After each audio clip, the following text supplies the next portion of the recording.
Hola a todos. Todavía no veo todos los que están, pero lo veo a Mota, lo que es muy grato para mí también. Hugo, Ricardo, todos. Bueno, me conmueve mucho este pedido de los organizadores de coordinar yo esto. Ellos saben mucho mejor que nosotros los procedimientos, pero bueno, se supone que es una coordinación más introductoria y amigable. Es muy grato para mí que sea Federico el entrevistado y el eje de la reunión, puesto que él eh, era un chico del Colegio Nacional Buenos Aires cuando yo tuve noticia de su existencia. Deben haber pasado décadas de eso. No me animo ni a preguntar. Yo sé qué edad tengo yo, no me animo a preguntar qué edad tiene Fede, pero le veo esa barba canosa. Y entonces todo se vuelve más humano y menos nos trae de los recuerdos a la vida de hoy, ¿no? Nos escribía Gerardo Italiano desde Los Ángeles preguntando que Federico contara su relación con el tapir. Si él tiene ganas lo hará, pero eso es la historia, es lo que nos une. Yo diría que también entremos al presente con una pregunta que está en los reportajes que hizo Federico últimamente, en Infobae, el que tuvo con nosotros en Los Viejos Vinagres, sobre el estado actual, sobre si el punto ante todo el problema es la deuda, antes del coronavirus, antes del COVID-19. Y yo diría, empalmando ahí, con una frase del conejo Bugs Bunny, para poner algo de humor, ¿cómo estábamos antes del coronavirus? ¿Cómo estábamos antes? Para preguntar, y acá viene la frase del conejo, ¿qué hay de nuevo, viejo? ¿Qué hay de nuevo, viejo? Entonces así largamos. Bárbaro. Guillermo, en primer lugar les quiero agradecer a todas las entidades que convocaron que convocaron esta videoconferencia, a Visión Desarrollista, al Movimiento de Integración y Desarrollo, a la Fundación Frondizi.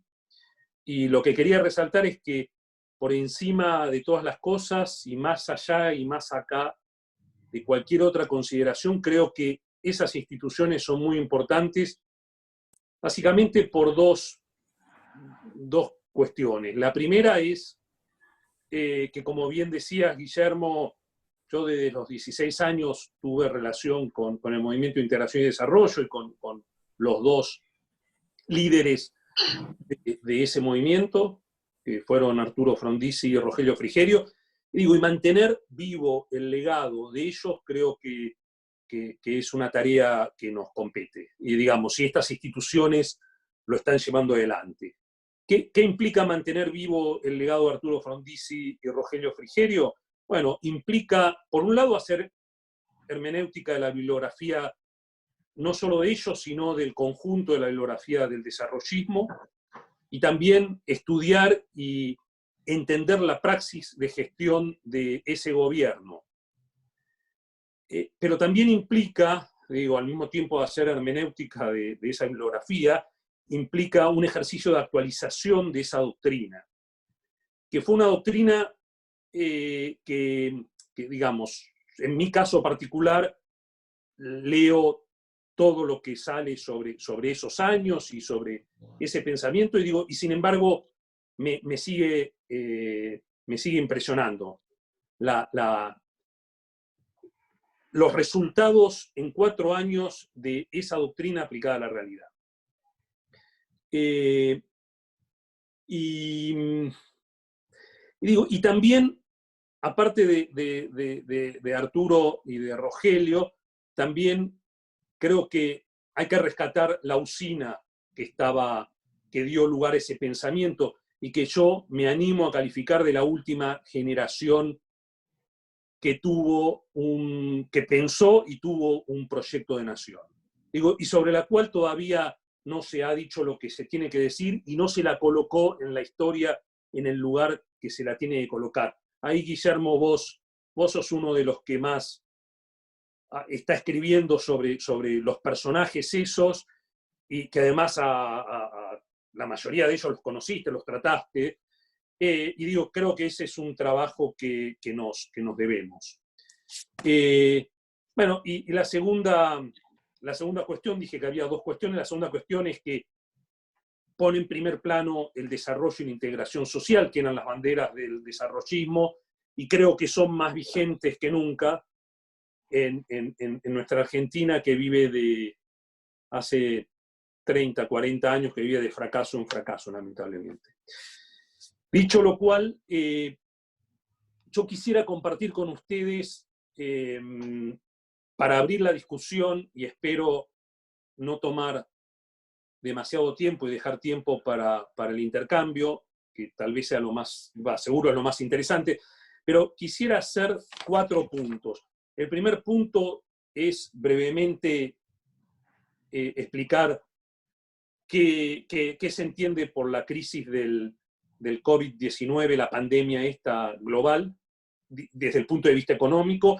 La segunda es ubicar la aparición del COVID y un poco, yendo a lo que vos decías, pero a nivel mundial, qué hay de nuevo y qué había antes. Y después quería hacer 2 puntos más, que uno tiene que ver, no sé en qué orden hacerlo, pero por ahí, qué cambios en el mundo uno esperaría ver y que está viendo y que espera ver después que la pandemia deje de tener la presencia que tiene hoy. Y por último, tal vez la Argentina, como la Argentina y el COVID. Entonces, primer punto, crisis del COVID. Bueno, y yo ahí voy a hacer una afirmación muy enfática. A partir de finales de enero de 2020 vivimos un mundo distinto. Y ese mundo distinto me arriesgo a decir que es un mundo que llegó para quedarse. Digo esto, que es una afirmación enfática, porque escuché con mucha atención, por ejemplo, la presentación que hizo en este mismo espacio el ex embajador Diego Velar, y lo vi como, digo, me pareció súper interesante, pero vi como que minimizaba un poco los efectos, la histéresis, los efectos permanentes del COVID, como, bueno, una vez que pase esto, y yo ahí, digamos, y hay muchos que piensan que una vez que pase esto, yo soy de los que piensan que esto no va a pasar. Digamos, y ese mundo distinto, ¿por qué estuvo dado? Estuvo dado porque hubo una restricción de movimientos dentro de las ciudades, ¿no es cierto? El confinamiento que se aplicó primero en Oriente, después en Europa, en Estados Unidos y finalmente en América Latina, determinó que cerraran las tiendas, los restaurantes, lo que hace a la vida social en las ciudades. Pero a eso se le agregó la restricción de movimiento entre países, se cerraron las fronteras. Y al mismo tiempo, digamos, de que hubo este confinamiento, las actividades esenciales de la economía dejaron de producir, es decir, bienes y o servicios. Por una disposición del príncipe, los trabajadores no pudieron ir más a sus lugares de trabajo. De las actividades no esenciales. Y de las actividades esenciales, en cambio, se siguió haciendo bajo algún protocolo distinto. Eso, en la Argentina, ¿qué significa para dimensionar? En la Argentina significa que del total de los trabajadores, el 65% dejó de concurrir al lugar de trabajo. En cambio, el 35% restante que trabaja en actividades imprescindibles, como son las que tienen que ver con el consumo de bienes esenciales, la producción de alimentos, la salud y algunos servicios básicos, eso representa el 35%, el 65% son los que trabajan en actividades no esenciales, y de ese 65% solo un 20 puntos porcentuales son los que pueden realizar teletrabajo. Es decir, pueden no concurrir a los lugares de trabajo, pero pueden trabajar desde sus casas. Es decir, que hay 45% de la población, casi la mitad de los argentinos, que no pueden ni concurrir al lugar donde trabajan ni teletrabajar, es decir, no están ociosos. Digo, y esto son los números de Argentina. Probablemente en países desarrollados sean un poco menos los ociosos, pero más o menos es así. Es decir, esto lo que introduce es una restricción sin precedentes al funcionamiento de la economía. Lo que se ha denominado, se metió la economía en un coma inducido, ¿sí? Entonces, y acá me parece que es importante hacer las siguientes apreciaciones, porque uno ve cierta confusión en cuál tiene que ser la respuesta a este problema. Primero, caracterizarlo, y la crisis que uno caracteriza es una crisis de oferta, que después se empuja una crisis de demanda, pero la crisis de oferta está dado justamente por lo que decía antes, la decisión del príncipe de parar la producción y confinarnos por cuestiones de salud. Y eso lo que hace es dispara una crisis de demanda. ¿Por qué? Porque baja en una segunda etapa, ¿no es cierto? En una primera etapa lo que ocurre es esta crisis de oferta, cuando nos confinamos, esta crisis de oferta que lo que hace es que haya menos producción y que haya gente que no tiene ingresos y que haya empresas que no puedan pagar sus salarios. Y entonces la respuesta no tiene que ser una respuesta keynesiana clásica de políticas expansivas monetarias y fiscales, sino que se tiene que concentrar en dos cosas: que la gente coma, y por eso, digamos, entregar algún tipo de ingreso por parte del Estado, y por otro lado, evitar que las empresas quiebren. Por lo tanto, también, digo, ayudar a las empresas a pagar sus salarios, ayudar a las empresas o bonificarle el pago de los impuestos, o permitirle tirar para adelante los pagos de los impuestos, o darles créditos para que afronten gastos fijos. ¿Qué es lo que, digamos, esas son los dos objetivos de la política económica frente al confinamiento y a la crisis de oferta, ¿no es cierto? Ahora bien, ¿esto qué significa? Esto significa dos cosas: significa aumento del gasto público y caída de los impuestos, porque se condonan impuestos y demás, pero además, como cae la actividad, inmediatamente la gente tiene menos, digamos, paga menos impuestos porque hay menos actividad. ¿Y esto qué hace? Lo que hace es aumentar inmediatamente el déficit fiscal. Y ese déficit fiscal, ¿cómo se puede financiar? Se financia con emisión de deuda o se financia con emisión de dinero. Obviamente los países desarrollados pueden hacer cualquiera de las dos cosas y tienen capacidad de hacerlo sin generar distorsiones grandes en sus economías. Los países en desarrollo que tienen las cuentas en orden y tienen investment grade, como el caso de Perú, de Chile, pueden emitir deuda en los mercados y recoger los recursos en los mercados internacionales, recoger los recursos y financiar eso. Y los países como la Argentina, que tienen una situación de extrema fragilidad y desorden, lo que tienen que hacer es emitir billetes, aumentar la base monetaria de manera exponencial, y con las consecuencias que puede tener eso en el mediano plazo. Pero ya vamos a entrar después a Argentina. Déjenme decir que luego de esta primera fase, y una vez que la oferta se empiece a estabilizar, aparece la crisis de demanda. ¿Por qué? Porque cayeron los ingresos, porque la gente tiene temor de consumir, entonces retraen los consumos, y bueno, y ahí sí puede haber una etapa de respuesta keynesiana de política monetarias y fiscales de demanda. Pero no tenemos que confundir estos dos momentos de la crisis, porque los recursos fiscales son escasos y las medidas que se tienen que tomar tienen que ser medidas con mucho foco, tienen que ser medidas transitorias. Y bueno, y Argentina también después vamos a hablar, pero también se confunde un poco esto. Ahora, digo, el plan que anunció el gobierno de financiar la obra pública me parece que en este contexto no tendría que estar, pero bueno, ahí estamos. Segundo punto que quiero hacer. ¿En qué mundo se ubica la pandemia? Bueno, la pandemia se ubica en un mundo que se caracterizaba por las siguientes cuestiones.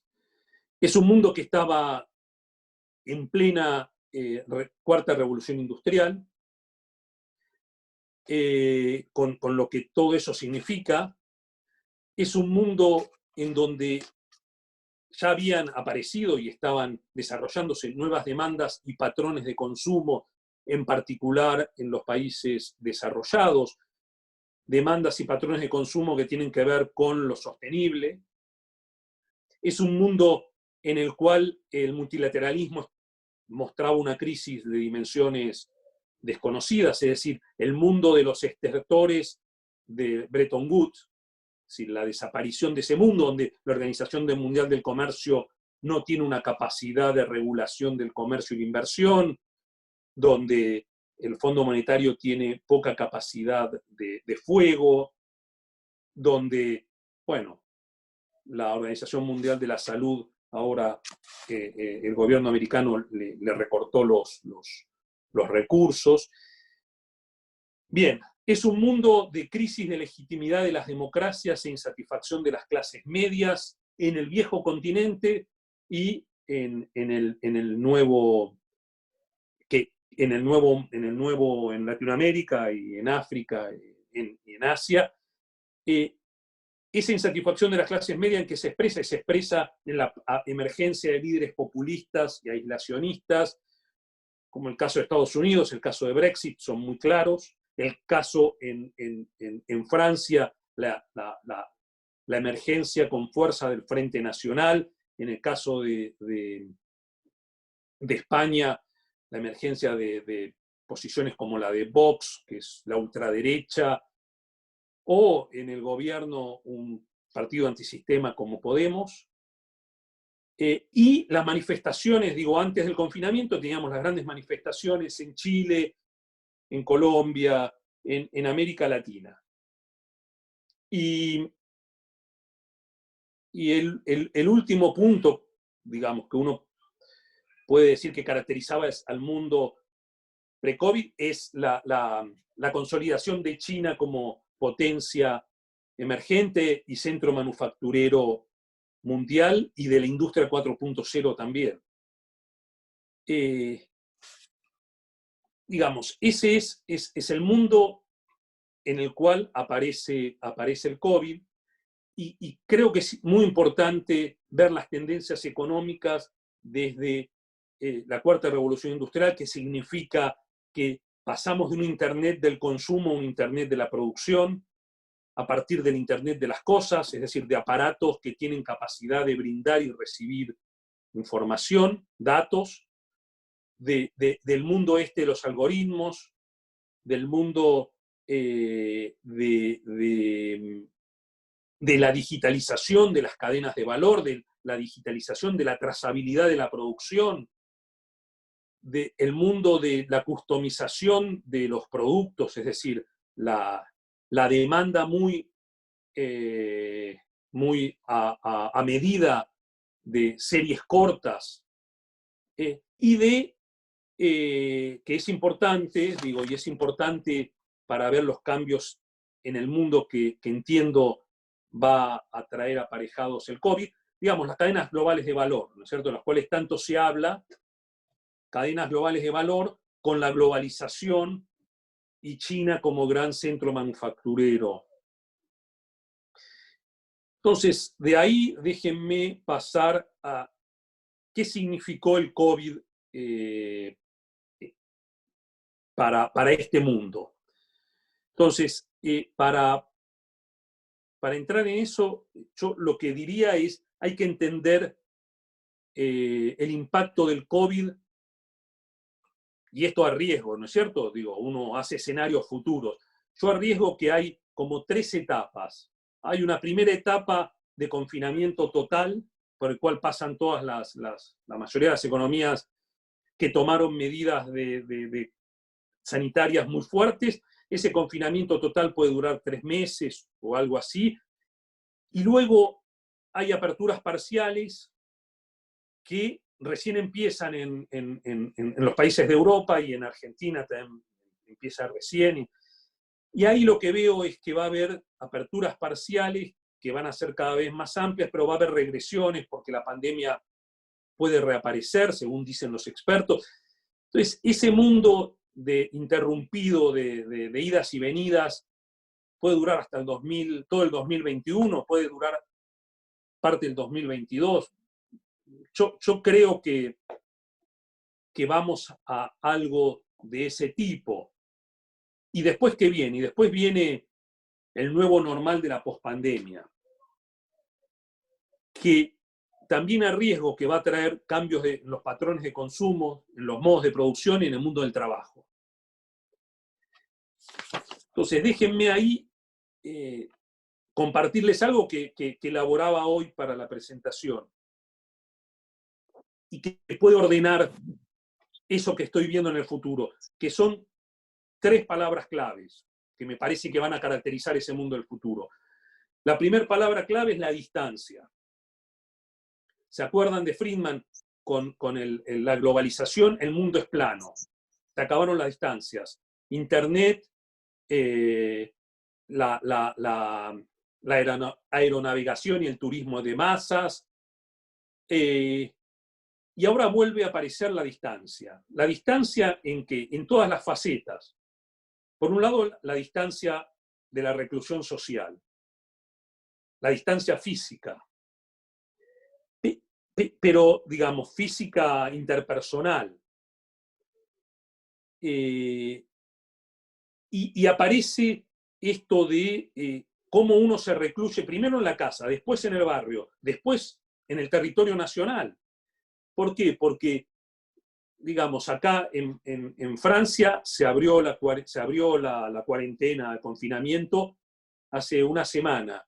Pero claro, la gente no toma el transporte público.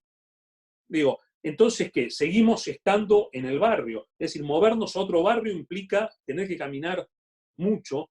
Podemos agarrar el auto, cierto, sí. Pero digo, si no, normalmente... Y eso, bueno, las fronteras todavía están cerradas, se empiezan a abrir, pero de nuevo, también uno puede agarrar el auto e ir en el país en el cual uno está, pero los aviones todavía tampoco se sabe cuánto uno va a tomar los aviones. Es decir, es distancia, eso es distancia.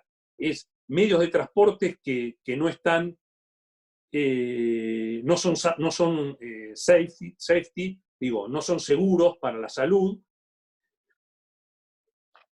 Y eso que implica también la economía del no contacto, ¿no es cierto? Esto es decir, implica la emergencia del teletrabajo, emergencia del comercio electrónico, la automatización y la robotización, implica cambios en las fábricas, implica cambios en los restaurantes, es decir, uno ya el restaurante cuando lo abran lo van a abrir con otros espacios, con otras medidas, implica cambios obviamente en las oficinas no se abrieron y probablemente no se abran durante un tiempo largo porque no están acondicionadas para la distancia social que se requiere. Y bueno, y eso implica la aparición, digamos, el fortalecimiento de la telemedicina, digamos, el impacto sobre las cadenas de valor, es decir, queremos proveedores de cercanía, el impacto sobre el turismo masivo, ¿no es cierto? El movimiento de personas como se conocía por un tiempo largo y no sé cuánto no lo vamos a tener. Así que esa es la primera palabra. No, y a eso le agrego, estoy mirando mis apuntes. La otra cuestión que también, por eso, la otra cuestión que también va a fortalecer es lo que denominamos la uberización de la economía, el capitalismo de plataforma. Sociedades cada vez más individualistas, donde es más difícil la sindicalización, desaparecen los espacios de trabajos comunes, las oficinas, las plantas de producción, lo que el filósofo norcoreano Byung-Chul Han denomina el trabajador desencadenado, ¿no es cierto? que además hay una ideología de esto del individualismo. Entonces, esto, de nuevo, si quieren, eran todas tendencias que ya estaban. La tendencia de la economía de plataforma, la tendencia del teletrabajo, la tendencia del e-commerce, pero, digamos, toma una dimensión que es disruptivo de todo, porque ya no es obligatorio digamos, y esto de que nos tenemos que recluir, eso sí es novedoso, digamos, eso es lo novedoso, nos tenemos que recluir en nuestras casas, en nuestros barrios, en el país donde uno vive, etc.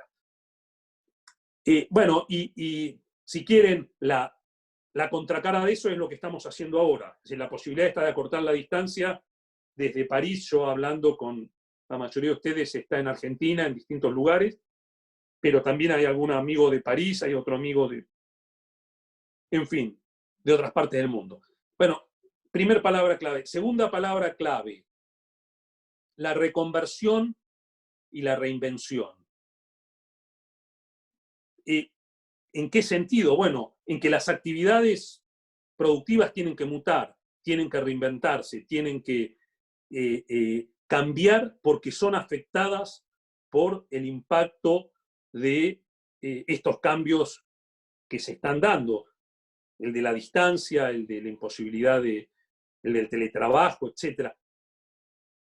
Y entonces, digamos, vemos leí el caso interesante de un restaurante que se convierte en carnicería, digamos, un restaurante de Argentina, Don Julio, que es la parrilla, una de las parrillas más mejores de Palermo, Hollywood. ¿Qué hizo el tipo? Lo que hizo dice, bueno, mientras esté cerrado, carnicería. Y empieza a vender, a enviar a domicilio cortes premium. Y lo otro es delivery. Delivery que lo hizo, creo que otro restaurante. Pero, ¿qué pasa? Lo que pasa es que estos cambios, los tipos dicen, bueno, como puedo abrir el restaurante, igual voy a seguir con esa parte del negocio nuevo. Porque, entonces, porque bueno, digamos, encontró un nuevo nicho de mercado que le está resultando y que lo va a agregar a su negocio principal, o no, o a lo mejor pasa a ser su negocio principal que otro. Los hoteles que se transformaron en hospitales transitoriamente. Bueno, hay que repensar las actividades y cuánto afectará a cada actividad los cambios en marcha. Bueno, va a depender de las variables. Por ejemplo, de cuánto depende del contacto con la gente el proceso productivo. O cuánto tiene que ver la aglomeración con, digamos, con poder vender el servicio o el producto, o cuán reconvertible es a operar remotamente esa actividad, al teletrabajo, o cuán dependiente es de las cadenas globales de valor a distancia. Bueno, eso es, digo, pero esto es algo, de nuevo, que me parece que va a ser clave en el mundo de la producción y del trabajo. Y la tercera palabra clave es la de regulación / control. Pero digo, regulación / control del Estado, pero también de las corporaciones y también de la sociedad civil. Y digo, sobre esto también se escribió que el Estado totalitario, que nos van a controlar, las apps que controlan el contagio, van a controlar los movimientos para ver con quién uno se reunió y poder determinar grupos de contagios y demás. Bueno, pero controlan dónde uno se mueve. También se habló en algún momento de que como va a haber determinados horarios y determinados, como se va a controlar cuándo uno puede salir, bueno, en Argentina días pares, días impares, documentos pares, impares. Bueno, todo eso también se podría tener a través de una app. Entonces, digo, hay un control, hay un avance sobre la libertad, y ya existía, digamos, ahora por parte del Estado, existía por parte de las grandes empresas, Facebook, Google y demás. Digo, con todo el tema de los algoritmos que determinan perfil de consumo, bueno, eso existía. Dicen que Netflix diseñó House of Cards a partir del Big Data, de qué era lo que la gente buscaba, le interesaba, pero les digo algo más trivial. El otro día le regalamos, cumplió un año mi hijo y le regaló, le llegó del abuelo, le regaló un autito. Y eso tiene una marca italiana. Yo nunca puse el nombre de esa marca en mi computadora, nunca nadie me mandó nada de esa marca, ¿no? Lo único que mandé una foto y se mencionó esa marca. Me empezó a aparecer en Facebook. Digo, estas cosas existen y no es brujería, esto es parte de ese control que hay de las redes por parte de nuestra privacidad. Pero también va a estar el tracking y la app para controlar el trabajo a distancia, porque los empleadores quieren saber, ahora que la gente trabaja en su domicilio, cuánto tiempo está conectado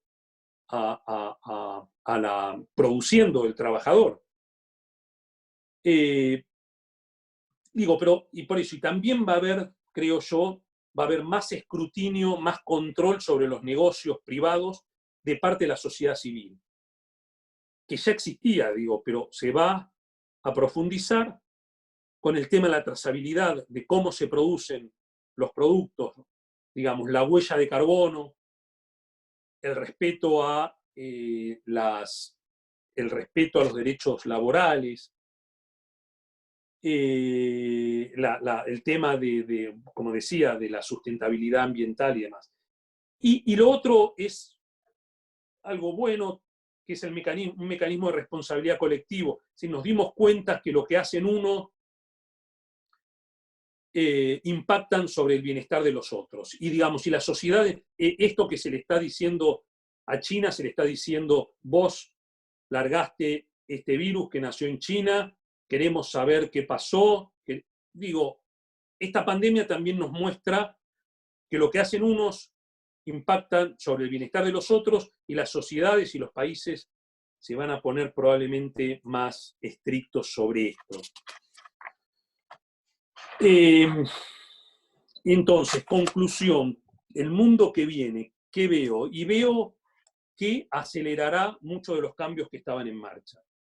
Muchos de esos, digamos, pero los puede hacer, al acelerarlos puede generar cambios cualitativos, como los que estamos mencionando. Es decir, la digitalización existía y en toda su extensión va a ser acelerada. Es decir, en toda su extensión, digo, por el teletrabajo, el trabajo a distancia, pero también por el impacto sobre la trazabilidad de la producción.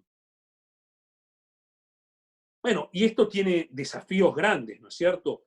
¿Cuáles que se empiezan a hablar? Que el teletrabajo es cuál es el límite entre la oficina y la casa. Ahí había hoy salió un informe de la gente esta siempre me olvido el nombre de esta consultora, que les recomiendo seguir, son los trabajos, para mí los trabajos más medulares, que la tengo en una y no la veo, pero ya la voy a ver. Bueno.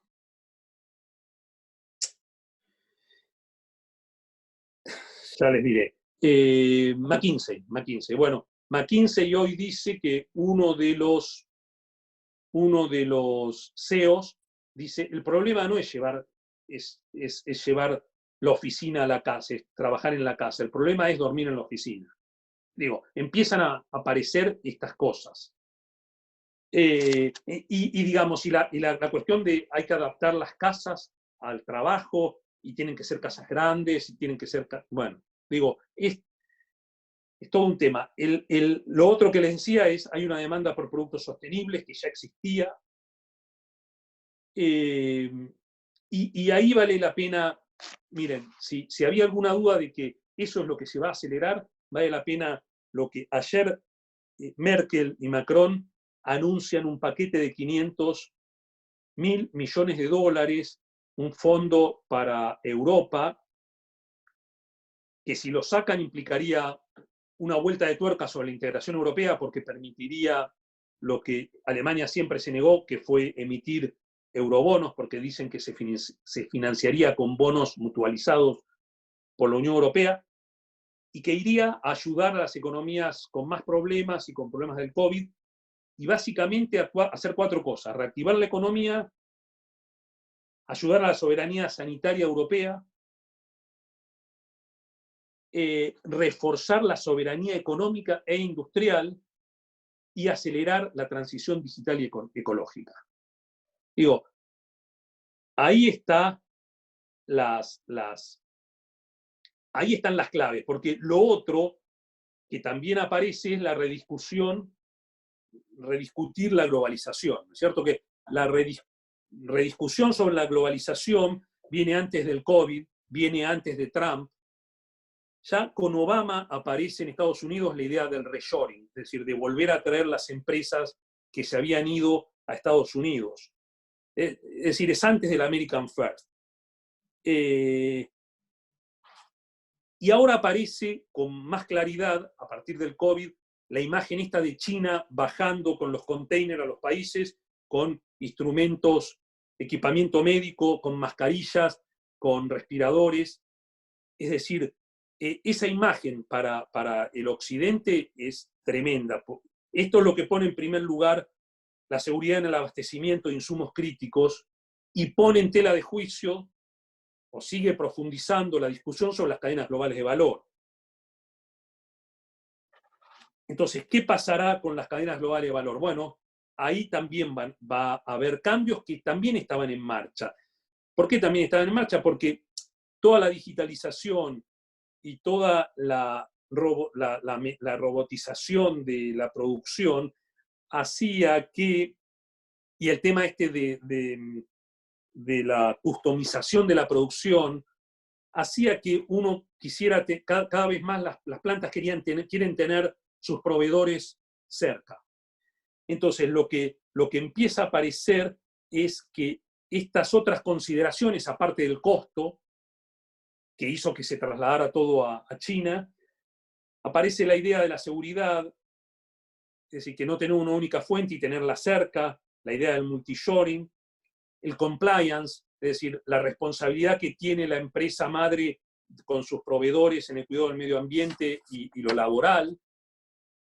Y entonces todo esto hace que se cambie el concepto de la cadena global de valor, que se vaya a cadenas más flexibles y más cortas,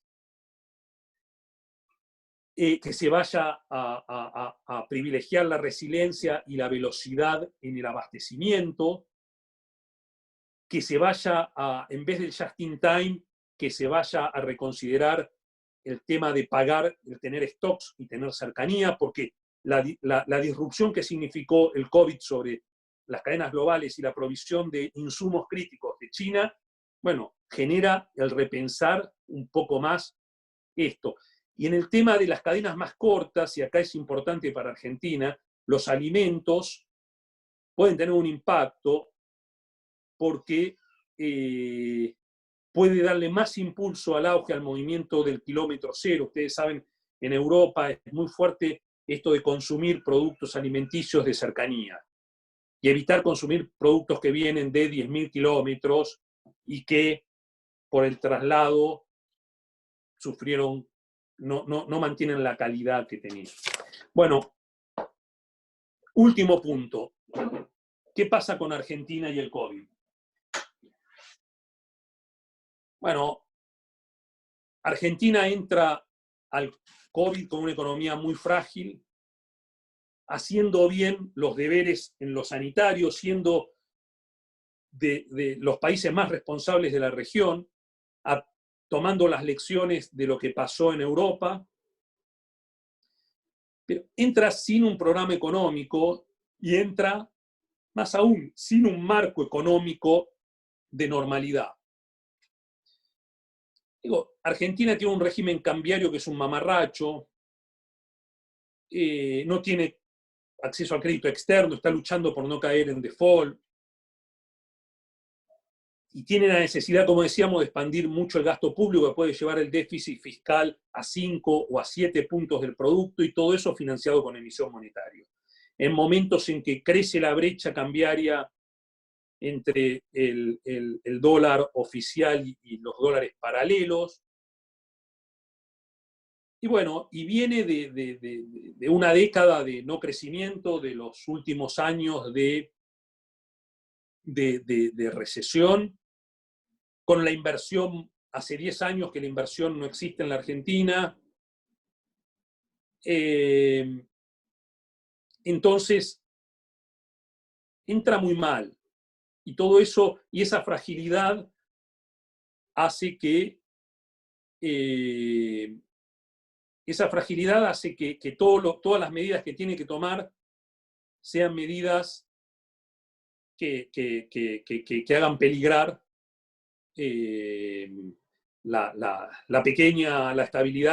estabilidad. Tenemos inflaciones del 3% mensual, tenemos un producto que no crece, etcétera, pero digamos que pueden disparar una situación, como yo lo dije y lo digo muy responsablemente, como la que vivimos en el 2002. Digamos, la Argentina puede tener una caída de su Producto Bruto parecida a la del 2002, que fue de casi 11 puntos del producto, en una economía que está mucho más dañada que la del 2002.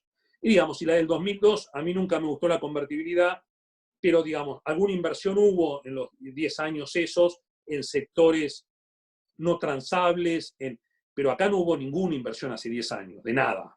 Hace 10 años que Argentina no invierte, ni para reponer el capital que se consume. Entonces estamos en problemas. Y cuando digo que no hay programa económico, yo no pido que hoy, me parece que el pedido de algunos economistas de que el gobierno tenga un programa económico en estas condiciones no puede tener un programa económico. Digo, es imposible porque no se pueden hacer proyecciones de un año razonablemente, y además la economía venía muy emparchada como la agarró el gobierno actual. Al gobierno actual uno le puede achacar que haya perdido tiempo. Digo, podría haber hecho algo más desde que ganó las PASO, desde que ganó las elecciones, pero la verdad que más que responsabilizar al gobierno actual de esto, me parece que es la situación estructural de la Argentina que está en esta situación. Si te parece, Guille, corto acá y entramos a las preguntas. Sí, yo solo antes quería mandarte un mensaje, un saludo de Juan Pablo Carrique, que se tuvo que ir por una cuestión laboral, que lo extiende también se desconectó recién a todos los presentes. Guille, tus preguntas y después lees las del público que fueron llegando por el chat, dale. Bueno, hay dos dificultades en las reuniones donde la gente opina. Cuando no opina nadie y cuando opina todo el mundo. Esta parece ser el caso en esta ocasión. Yo arrancaría, muy buena tu descripción general, muy sugerente, muy inspiradora, porque están todos los elementos, desde la vida cotidiana hasta las cadenas locales, mundiales. Y eso lo sintetizaría en la contradicción entre hiperconectados y cada vez más aislados. Esa contradicción, estamos aislados en nuestras casas y hiperconectados. Así es. Que va a generar una nueva cultura que no sabemos cómo es y sobre la cual especular puede ser o no legítimo. No es mi mayor preocupación ahora porque lo veremos. Pero muy buena el cierre con la bajada a la realidad argentina, porque finalmente lo que nos une es eso, ¿no? La preocupación por la Argentina. Preocupación que abarca a Gerardo Italiano en Los Ángeles, a Ricardo Epifanio en Roca, en General Roca, y al expositor Federico en París, para decir ejemplos, ¿no? Yo simplemente introduciría el debate y el ida y vuelta de las preguntas, voy a leer las que pueda, hay muchas, es la mía primera, es decir, en ese contexto, ¿qué pasa con los hiperrecursos? No hablo de los bonistas, sino de esos fondos colocados a tasa cero, que estaban, que no tenían dónde ir, que veníamos leyendo estos últimos tiempos. Es decir, como alguien prefiere que le paguen menos de lo que tiene a condición de preservar su capital nominal, porque tampoco es capital aplicado, ¿cómo convertir eso, que es una masa inconmensurable, en recursos para el desarrollo? Evidentemente, la crisis argentina es la crisis del subdesarrollo. Esta que describiste también en lo específico de estos días antes del coronavirus y con el coronavirus, viene inserta en la crisis del subdesarrollo argentino, histórica. Entonces, la conexión entre esa realidad global, hoy sacudida fuertemente por la pandemia y por las respuestas mundiales y locales a la pandemia, vos dijiste en el reportaje que contestaste en Infobae que la respuesta multilateral, Leo, está siendo insatisfactoria, es decir, la multilateral, la de los organismos, la del conjunto de los países organizados como superestructuras para ayudarse en los diversos terrenos de la alimentación, de la salud, de lo que fuera, del trabajo. Entonces, la pregunta es, ¿cómo ves que se puede articular la Argentina con esa crisis, que no ahorraste nada, quizás la hiciste muy eufemística, es más dramática aún si agregamos que hay una tendencia al 50% de la población en situación de pobreza, tendencia. ¿Cómo podemos articular, si no con un programa y si no con una actividad política? Sí.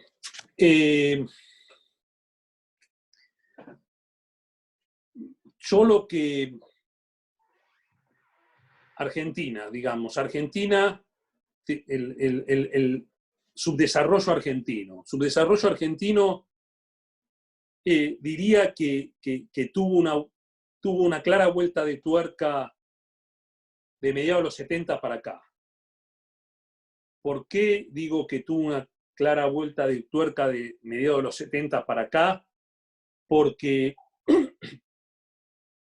dejamos de tener alguna posibilidad de crecimiento y de inserción en el mundo que era algún tipo de virtuosismo. Argentina no encontró, después del modelo de sustitución de importaciones, después del modelo desarrollista, diría yo, de los 60, no encontró un modelo de crecimiento que le hiciera viable. Entonces, empezó a endeudarse y empezó a endeudarse sin destino. Digo, y en la segunda globalización, como se la denomina, que fue la de los petrodólares hasta el día de hoy, digo, podemos contabilizar 3 defaults. ¿Cierto? El primero, el de los petrodólares en los 80, el segundo, el de la salida de la convertibilidad en el 2001, fin 2001, y el tercero, y el tercero en realidad es el que estamos peleando ahora por no entrar. Que esperemos que no entremos en default, pero quiero decir, llegamos a una situación donde estamos peleando por no entrar, lo cual es... digamos, si tuvimos que ir al Fondo Monetario en el 2018 porque se nos cerraron los mercados, y bueno, y ahora todo eso tuvo una aceleración después de las PASO, donde hubo una segunda vuelta de tuerca de lo que se denomina el corte abrupto, el sudden stop del financiamiento internacional, que nos pone en esta situación que estamos peleando por evitar. Y sobre eso, bueno, vino el coronavirus. Y ahí por eso quería aclarar también, y sigo después con lo otro, de más largo plazo, pero quería aclarar que en realidad Argentina empieza cuando antes del coronavirus había empezado a delinear algunas acciones de política económica que uno podía decir que tenía una cierta secuencia y que si no hubiera venido el desastre del coronavirus y se hubiera renegociado la deuda y demás, digo, se hizo un ajuste fiscal, se generó un espacio fiscal para poder negociar con los acreedores, ese fue el primer paquete del presidente Alberto Fernández, estaba la renegociación de la deuda, y bueno, y después podía irse a mejorar la situación cambiaria, etc. Todo eso se vio abortado por la disrupción del coronavirus. Pero digo esto para aclarar un poco lo que había dicho, de que entramos, sí, sin un marco macroeconómico lógico.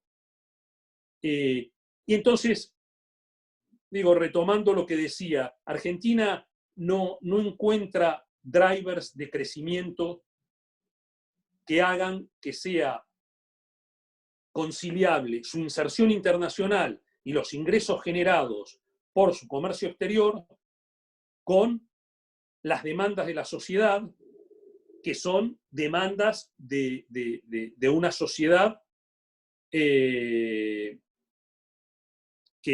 no se compadecen con los niveles de competitividad y de productividad de la economía. Entonces, ¿qué es lo que pasa? Lo que pasa es que tenemos un gasto público y un nivel de impuestos que el sector privado no puede sostener. Entonces tenemos gran parte de la economía en la informalidad, no tenemos una inversión dinámica, tenemos déficits fiscales recurrentes, tenemos también atrasos cambiarios recurrentes porque ese endeudamiento externo genera un exceso de dólares y eso redunda en un atraso cambiario que hace que a su vez pierda competitividad los tramos de la producción argentina que podrían ser competitivos en el resto del mundo y tener dólares. Bueno, y entonces entramos en imposibilidad de pagar esos dólares que tomamos prestados y nunca los generamos capacidad de repago y no generamos una economía que sea dinámica. ¿Por qué? Porque justamente no tenemos un patrón de crecimiento que sea sustentable y que genere una productividad tal que sostenga las demandas de la sociedad, las demandas de la sociedad que se expresan en gasto público.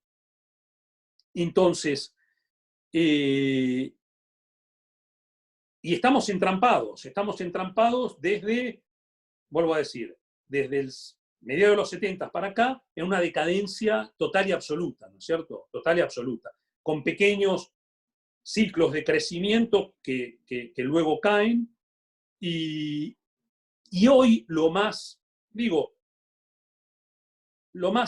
desesperanzador de la Argentina de hoy, más allá del problema del default que esperemos que se resuelva positivamente en el mediano plazo, lo más desesperanzador es que nadie sabe cuáles son los drivers del crecimiento de Argentina en el mediano plazo que le puedan dar acceso a esos dólares genuinos que puedan financiar a su vez el crecimiento y las demandas de la sociedad.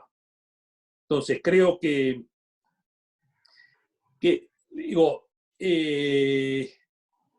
y ahí de nuevo, si vos decías los dólares que están a tasa cero, que están disponibles y demás, si uno los usara en un marco de una economía virtuosa, que a su vez genere en el mediano plazo los dólares genuinos para repagar esos dólares que van a entrar, bienvenido, digo, y así lo pensaba el desarrollismo. El desarrollismo no se fijaba en el movimiento de caja de los dólares que entraban y salían, porque lo que pensaba Rogelio era en la dinámica productiva interna y en la pujanza de esa economía, generando valor y a su vez generando exportaciones. Pero digo, la realidad de la economía argentina de los últimos 40 años es eso, es un fracaso tras otro, y es la falta de encontrar un modelo de crecimiento, de inserción internacional y de crecimiento interno que sea sostenible, y no que que se coma los dólares y después entre en impago. Es muy, muy interesante, porque efectivamente, vos lo que describís es el círculo vicioso, ¿no es cierto? Que estamos estancados ahí atrapados. Eso no parece posible resolver sin un tipo de cambio competitivo. Digamos, la competitividad de las empresas argentinas empieza por un cambio competitivo, más allá de que deben ser competitivas en sus costos, en su virtuosa combinación del valor-trabajo, etc. Pero hay varias preguntas, es imposible, desde ya advierto, salvo que Sebastián me ayude, es imposible leerlas una a una porque son un montón, pero hay varias que giran en torno del problema justamente del financiamiento. ¿Del financiamiento de qué actividades? Si el gobierno debió apuntalar la oferta más que la demanda, discusión que en los 90 ya era intensísima, viste que las corrientes de pensamiento nos invaden y que si había que financiar la demanda o financiar la oferta. Más bien habría que plantear de nuevo la cosa en términos estructurales y la finanza en función de las cosas estructurales, entendiendo la estructura no como una economía en sí, sino una economía inserta en el mundo. Es decir, no existe la economía cerrada. La economía cerrada termina siendo un detrito del sistema mundial, digamos, ¿no? O sea, en una economía competitiva, que empieza, digo, por un tipo de cambio competitivo, y que requiere que las empresas se adapten y que el Estado no se chupe la renta y que no lo esterilice en gasto improductivo y todo lo demás que requiere, de todas maneras supone un eje sobre el manejo financiero. Y te lo cierro con una anécdota. En una discusión en el Club Políticos con Grabois, él dijo, la plata está, lo que hay que hacer es repartirla. Y yo me quedo pensando, si está o no está, digo, está en el esquema actual donde captura el sector financiero la renta excedente, pero no está en el mismo momento que cambias eso, porque se trata de flujos capturables precisamente. ¿Cómo lo ves entonces? ¿Qué respuesta político-económica? Quiero que hablemos de política económica, porque como economista sos de primer nivel y nos has abierto la cabeza en muchos terrenos hoy, pero ¿qué política hoy en estas condiciones debería poder aplicarse? Bueno, respecto a si el financiamiento está o no está, yo diría que no, que los recursos genuinos internos no están, porque Argentina, al igual que el resto de la América Latina, pero particularmente Argentina, consumimos mucho y ahorramos poco. Digo, y eso se expresa en dos déficits que recién mencionaba. Uno es el déficit fiscal y otro es el déficit externo. Entonces, ¿qué pasa cuando vos consumís mucho, ahorrás poco, invertís poco si no tenés el ahorro externo? Entonces, ¿qué era la tesis de Rogelio? Digamos, la genialidad del capital extranjero era no contraigamos el consumo interno, traigamos el capital extranjero para financiar la inversión en maquinarias y equipos. Ahora, lo que ocurrió en la Argentina es que no vino el ahorro externo, lo utilizamos para financiar gasto corriente del déficit fiscal que generamos porque tenemos un gasto público que yo me atrevo a decir con toda claridad que es un gasto público infinanciable para los niveles de productividad de la Argentina. Y no estoy diciendo, no estoy repitiendo el viejo eslogan de los liberales, achicar el Estado es agrandar la nación, de los 80. Pues los liberales lo repiten en cualquier situación, porque piensan que, y alguien lo decía, creo que López Murphy los otros días, decía, bueno, hay que achicar el gasto público. Bueno, en cualquier caso habría que achicarlo, siempre es bueno tener menos Estado. Yo no pienso eso, yo lo que pienso es que este gasto público, que fue del 2007 al 2015 aumentado en casi 12, 15 puntos del producto, ese gasto público es infinanciable para los niveles de productividad de la Argentina y tiene que ser achicado. Tiene que ser achicado. Ahora, el problema es cómo se lo achica Bueno, y hay toda una discusión sobre eso, ¿no es cierto? Porque la verdad que gran parte de ese gasto es gasto social.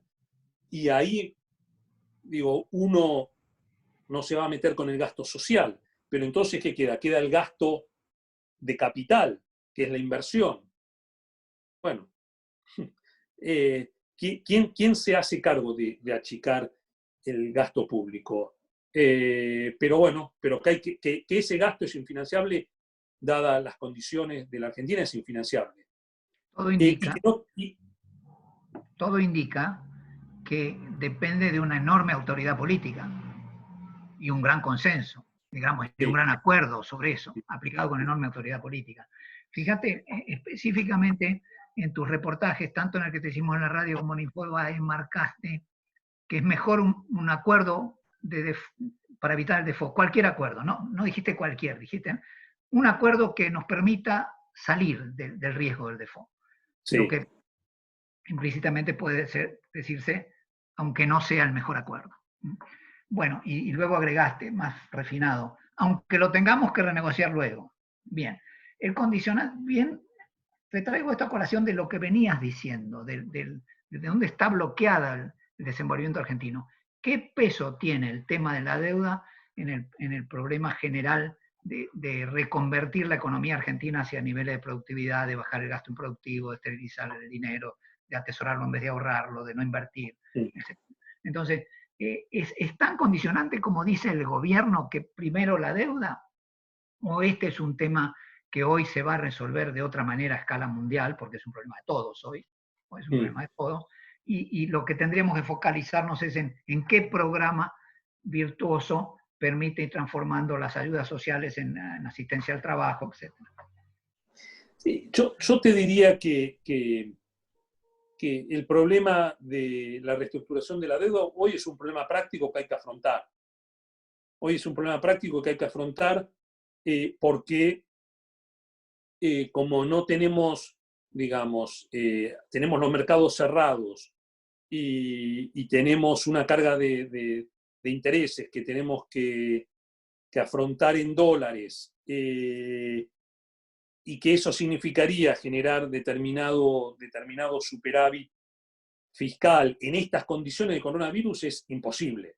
Digo, es imposible. Por eso digo, hoy ya no es ni una discusión pre-coronavirus. Uno podía decir, bueno, el gobierno debería haber hecho un esfuerzo fiscal mayor para poder tener los recursos y honrar los compromisos. Hoy no existe esa discusión. Hoy es imposible porque, como te digo, podemos ir a un déficit fiscal de entre 5 y 7 puntos del producto al final del año. Entonces, agregarle presión a eso no tiene sentido. Entonces, dicho lo cual, me parece que ya a esta altura de los acontecimientos, como decía antes, la deuda es una consecuencia de nuestra imposibilidad de tener un sistema económico que sea sostenible. Entonces, siempre recurrimos a la deuda.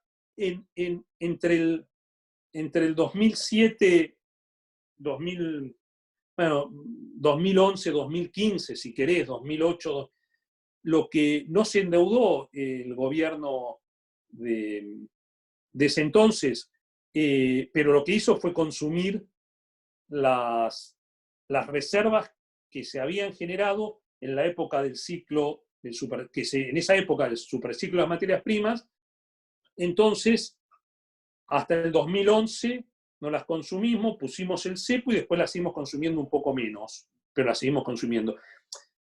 Que es lo mismo que endeudarte. ¿Por qué? Porque lo que estás bajar los activos o aumentar los pasivos en la economía de un país o de una empresa es lo mismo. Es el mismo resultado, es tener menor patrimonio neto. Entonces, lo que te quiero decir es que la deuda al final del día termina siendo la consecuencia de nuestra imposibilidad de tener un patrón de crecimiento que sea sostenible. Entonces, no creo que sea, después que esa deuda se puede transformar en una traba para el crecimiento, sí, cuando creció mucho y tenés que generar superávit y trasladar al exterior una parte de tu riqueza, bueno, es un problema, pero de nuevo, vamos a reestructurar la deuda ahora. Si tenemos suerte, no entramos en default, reestructuramos la deuda y hacemos una muy buena reestructuración como la que hicimos en el 2005, que fue muy buena reestructuración. Y hoy tenemos otra vez el problema de la deuda. Entonces, lo que tenemos que hacer es ver de qué modo Argentina genera un patrón, un modelo de crecimiento, de desarrollo que sea sustentable. Una cosa parece absolutamente clara, que un acuerdo de la deuda también abriría corrientes de inversión directa, eventualmente, si hay un programa consistente para que esas inversiones se vuelvan atractivas. Digamos. Bueno, en efecto, lo que hace es justamente te daña menos la reputación. Argentina tiene una reputación muy dañada, y eso cuando estás afuera lo ves más claramente. Cuando empezamos con todo el tema después de las PASO, la Argentina que cayeron la bolsa, los títulos de deuda y demás, y tuvimos que reperfilar y todo eso. Me acuerdo, en Washington se agarraban la cabeza cuando me veían, me decían, Argentina otra vez. Bueno, y es así. Entonces, digo, evitar el daño de un default nos va a permitir, si bien no que el sector público tenga acceso al financiamiento, porque no lo va a tener, pero sí que el sector privado pueda tener acceso al financiamiento si tiene buenos proyectos, y que pueda haber inversión externa directa también si hay buenos proyectos. Ahora, si entramos en default, es de nuevo una marca más en nuestra reputación que nos deja un poco más afuera del mundo, y no es bueno. ¿Considerás todavía vigente aquella frase célebre de los 80 de Iacocca, pensar globalmente, actuar localmente, digamos? El papel del Estado, te quiero llevar al papel del Estado, es decir, el Estado este Estado bobo que no hace ni deja hacer, debiera dejar pasar en una transición a un Estado inteligente, inductor, atendiendo lo fundamental, hoy la salud, pero la salud es también la vivienda, es también la pobreza, la salud es eso, más allá que el virus se nos meta sin distinguir clases sociales. Sin embargo, estamos viendo que la incidencia es distinta según el nivel socioeconómico. Sí. En consecuencia, esa reformulación del Estado obviamente no se puede hacer previamente en un acto mágico, es un proceso, pero esto implicaría de nuevo, un gran liderazgo político y un gran acuerdo político. Vos hablaste de un gran acuerdo político, un gobierno de unidad nacional. Hacé una reflexión de este tipo, por favor. Y yo creo que al final del día, para encontrar un patrón de crecimiento sustentable, reducir el gasto público como se tiene que reducir para que sea financiable por la productividad de la economía argentina, para recrear la inversión en la Argentina y hacer un crecimiento, digo eso, que sea inclusivo, la respuesta es política. Es decir, solo puede hacer eso un gobierno que tenga una fortaleza muy política muy grande. Y esto, de nuevo, en este ámbito tengo que mencionar a don Arturo y a don Rogelio, la idea del Frente Nacional. No es más ni menos que la unidad de los sectores sociales y de las regiones del país tras un objetivo. Entonces, ese es, y creo que además ahí, vos decías recién lo local, digamos, en lo local y en la idea de una, que hablábamos con Sebastián bastante sobre esto, la idea de lo que en Europa se denomina la especialización inteligente, si la concertación acerca en las regiones entre los trabajadores, los empresarios, la comunidad científica, tecnológica y el gobierno, de dónde están el capital acumulado, las fortalezas institucionales, las capacidades sectoriales para emprender un proceso de desarrollo y ahí dirigir los recursos que siempre son escasos.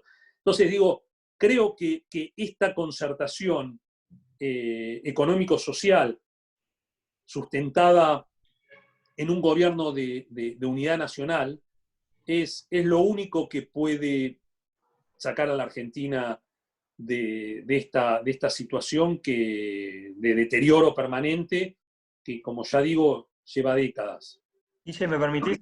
Voy a hacer... Te doy una mano con las preguntas de paso, así preparás la que viene.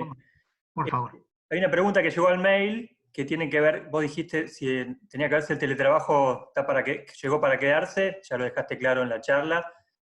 Y preguntan, y tiene que ver con las economías regionales que recién nombraste, si producto de aquello se va a generar una desurbanización de las grandes ciudades, dando oportunidad al desarrollo de economías regionales.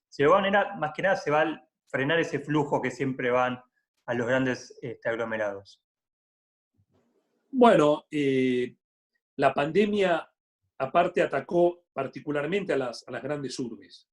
Digo, porque hay la aglomeración y ahí están los medios de transporte también aglomerados y demás.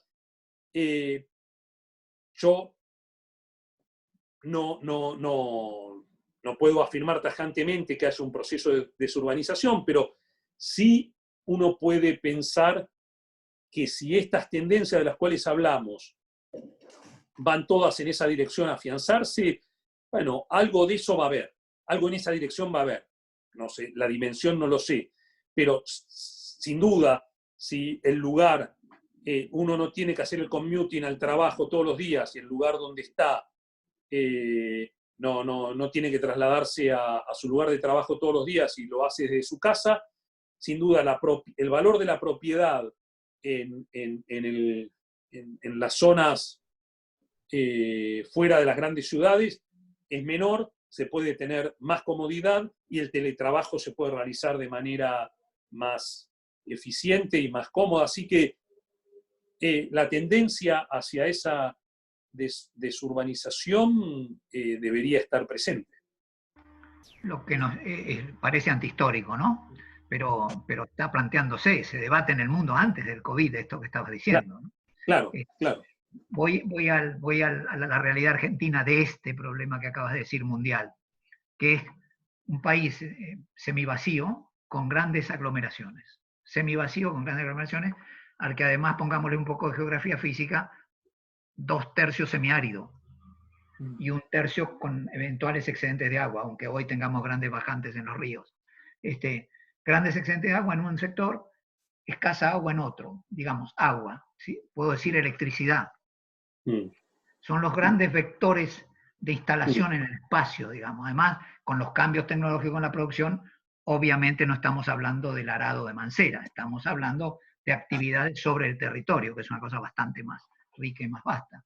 En esas condiciones, la atracción, el combo de cuidado del medio ambiente, pero minería, a su vez minería cuidadosa del medio ambiente, puede generar, ¿vos te parece, proyectos atractivos?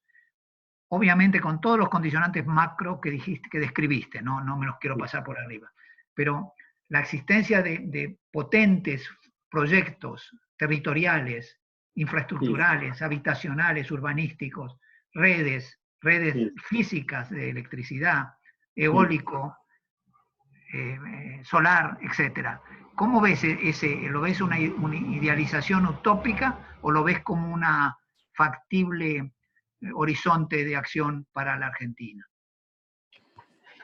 Mira, Guillermo, sin duda alguna, yo no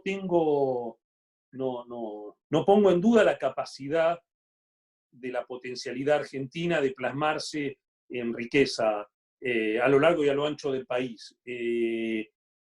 Es evidente que tenemos todo, como bien lo describías vos, para pegar el gran salto. Digo, y la revolución tecnológica, la cuarta revolución industrial, también tenemos capacidades para aprovechar en ese sentido y poder hacer el catch-up respecto a los países desarrollados. Digo, lo que pasa es que esto está latente en la Argentina de los últimos 40 años también, y no pudimos construirlo por un empate en el conflicto distributivo, porque cuando hablamos del tipo de cambio competitivo, tenemos que entender que tenemos una tendencia a un tipo de cambio bajo porque nuestras clases medias quieren viajar, quieren comprarse bienes durables y tener acceso a eso en una cantidad que lo puede permitir un tipo de cambio más bajo, que es el tipo de cambio necesario para que nuestra producción sea competitiva y se inserte en el mundo. Entonces digo, hay una tendencia a un tipo de cambio bajo que tiene que ver con el conflicto distributivo, que son salarios en dólares altos, en dólares, no en poder adquisitivo, solo en dólares. Y por otro lado, el conflicto distributivo del gasto público que hablábamos antes, digo, la necesidad de tener un gasto amplio social, porque además tenemos el problema de los excluidos, que es un problema que se agrava a medida que nuestro modelo de desarrollo no es sustentable y entramos de crisis en crisis. Entonces, digo, me parece que de nuevo, toda la potencialidad nuestra está frustrada. Está frustrada porque no podemos dar respuesta a través de un programa que alinee los precios relativos y las variables para permitir ese despegue y hacer sustentable. Pero no tengo duda que eso tiene que ver con lo político, como decíamos antes, y gran parte del recorrido se puede ver resuelto si hay una gran coalición de unidad nacional. Ahí hay una teoría que ha circulado, que es novedosa, pero en realidad a mi juicio no tan novedosa como parece, que es la trampa de los sectores medios, como la ha formulado Levi Yeyati, y ahora descubro en el reportaje que le hizo Visión a Nathanson, que desde la izquierda, una presunta izquierda, también se adhiere a ese punto de vista. Me lo evocaste con lo que dijiste recién de que nuestra clase media quiere un dólar barato para poder viajar. Está bien. Pero es lo único que quiere la clase media argentina, o la clase media argentina quiere un país seguro, integrado, donde los sectores marginales se incorporen como clases medias. Es decir, lo verbalicen o no, la necesidad de una sociedad pujante abarca a los que excluidos y a los no excluidos. A ver, ¿cómo ves vos ahí? Si no hay una trampa, en esta trampa de los sectores medios, no hay una trampa conceptual donde no tenemos que caer. No, sí, a ver, seguro que la clase media quiere otras cosas, digo, no. Lo que trataba de explicar es por qué el atraso cambiario goza de tanto apoyo en nuestro país, en el cual recurrentemente caemos en ese atraso cambiario. Porque genera además la ficción del consumo, de un consumo que dura lo que dura el atraso cambiario y de una prosperidad que dura lo que dura el atraso cambiario, hasta que el endeudamiento no se hace insostenible y tenemos un default o que reestructurar la deuda hasta la próxima reestructuración.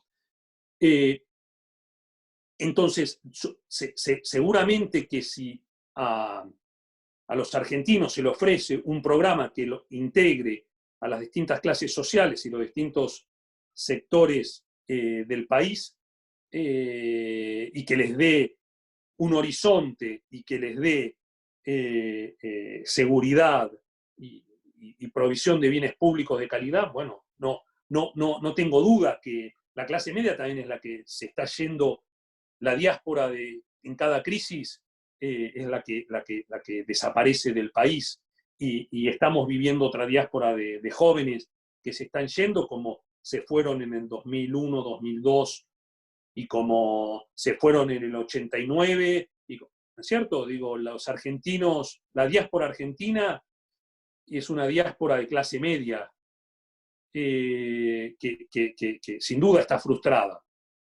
Pero hacía solo el comentario de por qué la popularidad del atraso cambiario, que existe esa tentación del atraso cambiario. Ahora, Argentina, digo, lo que decías vos, digo, creo que tiene un futuro por delante en la medida en que resuelva estos eternos problemas, que son problemas que son únicos en la región. Quiero decir, nadie tiene las tasas de inflación que tenemos nosotros, nadie hoy está en la región, excepto Ecuador, bueno, peleando por no entrar en default de deuda. Nadie tuvo el comportamiento que tuvo la Argentina en los 10 últimos años en su Producto Bruto Interno. Argentina tiene un problema serio y muy específico. Digo, muy específico. Nadie tiene la cantidad de dólares en el exterior que tenemos los argentinos. Digo, es para reflexionar. Totalmente, sí, es un temazo, es el tema de la fuga. Te hago una pregunta de Ricardo Alexandris, que después la voy a complementar con un aviso parroquial que tiene mucho que ver. La pregunta es, ¿cuáles serían las condiciones reales para lograr un consenso cuando existe una división ideológica en la sociedad, falta de dirigencia audaz y creativa superadora de la mediocridad del gobierno y la oposición? Antes que la respondas, les cuento a todos que para profundizar esa respuesta, el jueves que viene, jueves 21, 18:30 horas, vamos a armar un Zoom de la usina con el diputado Alume, que creo que está presente en esta charla, con el diputado Frigerio y el diputado Contigiani. Son 3 diputados de distintos bloques. Entonces, juntos van a estar discutiendo, debatiendo, buscando posibilidades de acuerdos, de acuerdos básicos. Eso va a ser el jueves, 18:30. Ahora voy a meter el flyer. Y bueno, ahora sí, Fede, te dejo a vos para que des tu respuesta. No tengo una respuesta a eso. No la tengo. Digo, y lamentablemente la clase política argentina nos trajo hasta acá. Entonces, indudablemente no actúa de la manera en que tiene que actuar. Mira, yo dije en su momento, me acuerdo que discutí con colegas en la Universidad de Itela, un encuentro de economistas, discutí, creo que fue, sí, no sé si fue después del triunfo de Macri del 2017, por ahí. Dije, lo que debería hacer Macri es convocar a los sectores racionales del peronismo y autoexcluirse de la reelección. Eso le daba gobernabilidad y le podía dar, después del triunfo contundente del 2017, la posibilidad de tener un buen gobierno y salir por la puerta grande y hacer...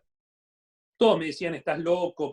Digo, para mí es la única solución, la única posibilidad que tiene Macri de convocar a una parte del peronismo y de la oposición y tratar de hacer un gobierno que llegue a algún lado. Bueno, así terminó. No. Y lo que me decían es, un presidente que le va bien, ¿por qué se va a autoexcluir? Bueno, se va a autoexcluir porque si no, no va a convocar al resto de la sociedad para hacer un gobierno que realmente le vaya bien, pues le había ido bien en lo electoral, nada más. Pero, por eso, lo que dice mi querido Ricardo, no tengo una respuesta, no soy muy optimista, pero esa es esos gestos de grandeza debieran estar en la base de un acuerdo nacional, porque digo, lo que además se tienen que dar cuenta todos, y también es válido para el presidente actual, es que lo más probable es que le vaya mal si no hace algo extraordinario, porque la inercia es que nos está yendo mal y nos va mal. Guille, tu cierre con Fede y yo me despido acá. Los esperamos a todos el jueves 21 a 18:30. Después les mandamos la invitación. Los dejo a ustedes dos. Un chiste sobre eso. ¿3 diputados desarrollistas? de distintos bloques. Velo el Algo jueves puede y ser. vas a... Bueno, yo digo, ya Federico cerró muy bien, cerró en una apelación a la grandeza. Es decir, si esto lo miramos en juego chico, en juego corto, vamos a seguir serruchando la serrín, como decía Rogelio. Esto hay que pensarlo en términos nuevos de grandeza, de convocatoria, de renunciamiento y de entrega. Todas cosas que parecieran no encajar con el egoísmo chiquito. Pero bueno, yo te agradezco mucho, Fede, la verdad que ha sido muy estimulante intelectualmente, muy rico el pantallazo inicial, muy completo para verlo de nuevo, despacio, anotar. Y bueno, y pensar la Argentina, ¿no? Que si no pensamos, no actuamos, y si no actuamos, no cambiamos. Yo lo único que digo, Guillermo, es agradecerte mucho a vos, a todos los amigos que se prendieron a intercambiar estas ideas y de nuevo agradecerles y felicitarlos por el esfuerzo de generar este espacio del desarrollismo que es tan esencial para todos los que tenemos en el corazón el desarrollo, la integración, que tenemos a don Arturo y a Rogelio. Así que cuenten conmigo y les agradezco mucho y los insto a que sigamos trabajando por esto. Muchas gracias. Gracias.